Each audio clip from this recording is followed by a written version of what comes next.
Greetings people of YouTube, it is I, walsallmatt, and I must admit this is the one that I'm really excited about. The Ice Warriors are coming back! Booyah! So the Ice Warriors are coming back, the creation of Brian Hales, finally! Since the Monster of Peladon, and if you count the Dying Days novel, which involved the Eighth Doctor, we have been waiting for so long to actually physically see them on screen in an official capacity, and they're here. Mark Gatiss is writing the episode, so that's got to be a good one, right? My gut reaction?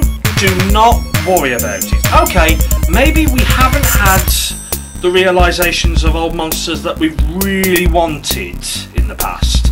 I do draw your attention to the Silurians, which I was slightly disappointed about, and I never liked the Cybermen. They were too bulky, too clunky, far too slow, and they were way too noisy. They didn't have the same oh my god feel about them. But look at what the new series did to creatures like the Daleks. I mean, they came back and they were superb! It's not their fault the writing was crap. And what about the Sontarans? Now, as far as an old monster is concerned, the Sontarans were by far the best monster comeback that there's ever been. I think the weakest monster comeback that there's ever been was the Macra, because I quite like the Macra Terror, because I've listened to the audio of it. And I don't know, the fact that they've sort of de-evolved and just become these big, brutish, brainless crabs, I mean, I thought that was a bit pants. But with two monsters against two monsters fought and one split straight down the middle, make of that pernoctation what you will, the fact that the Ice Warriors are coming back, I don't think the Mark Gatiss is going to mess with them.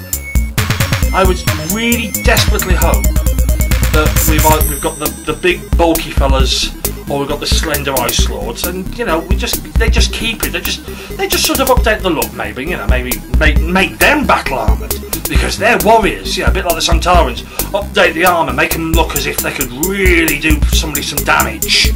You know, I mean, it's, as long as if they just keep the face, the helmet, the way that it's supposed to look, then I'll be happy. If they keep the voice as well, that would be nice. You know, but yeah, because it's one of those monsters I don't think you should mess with too much. Yes, they've got a silly voice, but you know, that's half the charm of them. The only worry I've actually got about the actual episode is that it's all set on a submarine. Now, my only thing about that is that this is going to have to be one bloody big submarine, because Ice Warriors are by definition really big.